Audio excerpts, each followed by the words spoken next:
बिस्मिल्लाहिर्रहमानिर्रहीम। अस्सलाम वालेकुम। मैं हूं जलील खान कुराची। आप देख रहे हैं मेरा यूट्यूब चैनल और फेसबुक पेज। पाकिस्तान का सियासी मंजरनामा और उसके साथ फिर इंटरनेशनल डेवलपमेंट क्या है, इस हवाले से गुफ्तगू करेंगे। शुरू करते हैं पाकिस्तान के किसान के हवाले से। इस वक्त क्योंकि सबसे ज़्यादा जो पाकिस्तान के अंदर जिस तबके को पिसा जा रहा है वो किसान है, क्योंकि किसान पिछले को 3-4 सालों से जो कुर्बानियां दे रहा है, मेरे ख्याल में अब तो उनका एक मौत का, जिसे आप कहते हैं ना, वो वक्त आ चुका है। और हमेशा से, जब से पाकिस्तान मुस्लिम लीग नून की हुकूमत आती है, आई है या फिर आती है, इससे पहले मुख्तलिफ अदवार गुजरे हैं। आप रिसर्च करके देख लें, किसी एक दौर के अंदर भी किसान खुश नहीं था, खसूसन पाकिस्तान मुस्लिम लीग नून की हुकूमत से। अब नून लीग का किसान के साथ जोड़ क्यों नहीं पड़ता, अब इसकी वजह क्या हो सकती है, आप बेहतर जानते होंगे। और अगर आप जानते हैं तो कमेंट सेक्शन में ज़रूर बताइएगा, नहीं जानते तभी बताइएगा, नहीं तो मैं फिर इस हवाले से एक मुकम्मल डिटेल वीडियो आपके सामने रखूंगा कि किसानों के साथ या ज़राअत के साथ मुस्लिम लीग नून का असल में चिड़ क्या है, मुस्लिम लीग नून क्यों चिड़ती है। पर ये हमेशा से ऐसा होता रहा है। तो अब की बार भी किसान के साथ जो जुल्म किया जा रहा है, क्योंकि पिछली बार बिल्कुल गंदम नहीं खरीदी गई थी, गंदम बाहर से इंपोर्ट की गई थी, और ये कहा गया था कि गंदम अब आ गई है तो ज़ाहिर सी बात है फिर पाकिस्तानी गंदम कहाँ पे जाए, कोई पता नहीं कहाँ पे जाए, तो किसान जो है वो अपने घरों में रखें। तो पिछले साल बहुत ज़्यादा तनकीद हुई थी। तो अब की बार ये कहा गया कि 3500 मन के हिसाब से, इन 3500 रुपए फी मन जो है वो गंदम खरीदी जाएगी। हालांकि 3500 रुपए फी मन भी अगर इस हवाले से बात की जाए, ये अखराजात जो हैं, जो पेस्टिसाइड्स की कीमतें हैं, जो ज़री अद्वियात जिसको आप कहते हैं उसकी जो कीमतें हैं, जो खादों की कीमतें हैं, जो डीएपी की कीमत है, इस हवाले से अगर बात की जाए तब ये भी ऊंट के मुंह में जीरे के बराबर था, यानी 3500 मन। फिर भी किसानों ने कहा चलो ठीक है यार, हुकूमत खरीद तो रही है, कम से कम 8-7 8 हज़ार की, 8,500 की या 9,000 की बोरी बनती है, तो कम से कम कुछ तो हमारा अजाला हो जाएगा।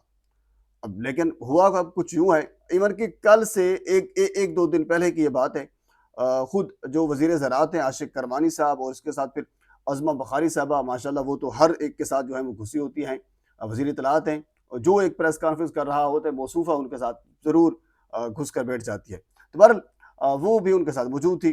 तो आशिक करमानी साहब जो वजीर ज़राअत हैं, उन्होंने ये कहा कि हम किसानों को 6 अरब रुपए की बारदाना जो है वो मुफ्त दे रहे हैं। लेकिन अभी तक, यानी पंजाब की अगर बात की जाए तो 1 हफ्ता हो गया है क्रशिंग को, यानी जो एक प्रोसेस है वो चल रहा है, और मजीद 1 हफ्ता मजीद लगना है और इसमें सारा प्रोसेस मुकम्मल हो जाएगा। तो अभी तक किसानों को बारदाना नहीं दिया गया, और ना ही कोई एक सेंटर बनाया गया है जिसके अंदर खरीदारी मुमकिन हो पाई हो। मेरी इतला के मुताबिक तो नहीं है, अगर आप कोई जानते हैं तो ज़रूर बताइएगा। लेकिन ये कहा गया कि हम 6 अरब रुपया का जो बारदाना है वो मुफ्त दे रहे हैं। इससे पहले मुख्तलिफ हमने स्कीमें दी, ग्रीन ट्रैक्टर के हवाले से आप रिसर्च करके देख लें, बेशुमार ऐसे लोग हैं जिनके ग्रीन ट्रैक्टर निकले हैं लेकिन उसके बावजूद वो नहीं ले रहे। हुजरे वाला, किसान का एक सिंपल, सादा और जेन्युइन मुतालबा यही था कि जो उनकी अजनास हैं, आप उनकी अजनास की कीमतें जो उनके मुताबिक बनती हैं, यानी पेस्टिसाइड्स को आप देख लें, आप खादों को देख लें, आप किसान की मजदूरी को देख लें, आप बाकी अखराजात को देख लें, तो आप खुद बना लें कि क्या ये जो अखराजात हैं, जो इनके ऊपर खर्चा आया है, क्या ये वसूल कर पाएंगे। इस चीज़ को देखते हुए किसान का ये मुतालबा है कि जो अजनास की कीमतें हैं वो तय की जाएं। गन्ने का रेट आपने पीछे देखा था, उससे पहले उसके बाद फिर जो आलू के साथ हशर किया है हुकूमत ने, यानी किसी एक चीज़ को आप उठा के देख लें जो किसान से वाबस्ता हो, उसमें हुकूमत ने रिलीफ दिया हो, ऐसा मुमकिन ही नहीं है। तो बहरहाल आज इवन के जो राना शहबाज हैं, चीफ वेब हैं, उन्होंने गुफ्तगू की। किसान इत्तेहाद के जो चेयरमैन हैं वो लाहौर प्रेस क्लब के अंदर पहुंचे हुए थे, उन्होंने अपनी एक प्रेस कॉन्फ्रेंस की, यानी किसान चीख चिल्ला रहे हैं, अपने नुमाइंदगान को ये कह रहे हैं, वो भी जाकर असम्बली के अंदर इस चीज़ को सामने रख रहे हैं। लेकिन एक चीज़ जो हुकूमत है, वो जिसे कहते हैं कि कान तक जू नहीं रेंगती, हुकूमत पंजाब के साथ इस वक्त यही सूरत हाल है। अब उनका ख्याल क्या है, हमें इस चीज़ से कोई कह लीजिए कोई समझ नहीं आ रही। तो बर ये किसानों के हवाले से जो सूरत हाल है वो हर आने वाले दिन के साथ और हर आने वाले साल के साथ, जब तक ये मुस्लिम लीग नून की हुकूमत है, मेरा तजिया या मेरा कह लीजिए को मेरी ऑब्जर्वेशन यही है کہ کسان جو ہیں وہ بدتر ہوتے جائیں گے اگر پاکستان مسلم لیگ نون کی حکومت رہی، کیونکہ ان کا آپس میں جوڑ نہیں جڑتا۔ بہرحال ہم تھوڑا سا آگے چلتے ہیں۔ اگلی خبر جو ہے وہ ہمارے ایک سینئر جرنلسٹ ہیں جمیل فاروقی صاحب، ان کے حوالے سے آئی ہے۔ ابھی تھوڑی دیر پہلے ان کی ٹیم نے یہ خبر دی ہے کہ جمیل فاروقی صاحب کے اوپر سرگودا کے اندر ایک قاتلانہ حملہ ہوا ہے اور ان کی طبیعت ناساز ہے، طبیعت ان کی اچھی نہیں ہے۔ ہم امید کرتے ہیں، اللہ تعالیٰ سے دعا کرتے ہیں کہ اللہ تعالیٰ ان کو صحت دے، اور جنہوں نے حملہ کیا ہے اور حکومت پنجاب سے مطالبہ بھی کرتے ہیں تو کم از کم ان لوگوں کو، جس طرح آپ باقی چیزوں کے اوپر نظر رکھے ہوئے ہیں، جس طرح آپ نے کسان کے اوپر نظر رکھی ہوئی ہے، تو کم از کم جو مجرمان ہیں ان کے اوپر بھی نظر رکھیں، ان کو بھی پکڑیں۔ اچھا حضور والا، اگلی خبر جو ہمیشہ سے ہم ڈسکس کرتے آ رہے ہیں، کیونکہ بے شمار ولاگز ہم نے اس کے اوپر بنائے ہیں، میں آپ کے سامنے بھی رکھتا رہا ہوں، جو انٹرنیشنل ڈیولپمنٹس ہے، جو امریکہ، ایران اور اسرائیل کے حوالے سے بات چیت چل رہی تھی، پاکستان کے اندر ایک مذاکرات کا دور ہوا، اب اگلا دور بھی پاکستان کے اندر مذاکرات کا ہو رہا ہے، جس کی باقاعدہ جو تصدیق ہے جو وائٹ ہاؤس کی ترجمان ہیں انہوں نے کی ہے۔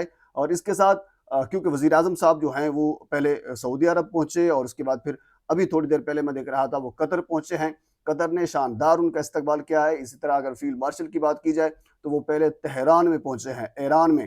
آپ اندازہ کریں، پاکستان ماشاءاللہ بالکل اس وقت پوری دنیا کا ایک مرکز نگاہ بنا ہوا ہے، یعنی ایران کے اندر کسی ایک بندے کا جانا، یعنی کسی ایک سربراہ کا جانا جو آرمی چیف ہو یا اس قسم لیول کا بندہ ہو، اگر وہ جائے اور ایران کے اندر یہ امریکہ اس کے اوپر اٹیک کر رہا ہے، اسرائیل اس کے اوپر اٹیک کر رہا ہے، اور اس صورتحال میں جانا یہ بہت بڑی بہادری کی بات ہوتی ہے۔ بہرحال آرمی چیف صاحب وہاں پہ پہنچے اور اس کے بعد پھر یہ ذرائع بتا رہے ہیں کہ اب آرمی چیف صاحب جو ہیں وہ واشنگٹن بھی جائیں گے، یعنی مذاکرات کا جو دوسرا دور ہے اس حوالے سے پاکستان بھرپور کوشش کر رہا ہے کہ کسی طریقے سے جو مذاکرات ہیں وہ ہو پائیں۔ تو بہرحال امید ہے انشاءاللہ اگلا دور ہوگا تو اس میں کچھ جو ہے وہ پیش رفت نکلے گی، جس سے پاکستان اور باقی دنیا کو بھی فائدہ ہوگا۔ تو بہرحال یہ پاکستان کی جو موجودہ صورتحال ہے اور انٹرنیشنل ڈیولپمنٹ ہے، کچھ چیزیں میں نے آپ کے سامنے رکھی ہیں، اور کچھ چیزیں جس طرح سلمان اکرم راجہ، علیمہ خان اور اس کے بعد پھر سہیل افریدی والا معاملہ ہے جو ہم اگلی ویڈیو میں جا کر ڈسکس کریں گے۔ ایک مرتبہ آپ سے گزارش ہے میرے چینل کو سبسکرائب کر دیں تاکہ آنے والے ہر انفارمیٹیو ویڈیو آپ تک پہنچ سکے۔ اللہ حافظ۔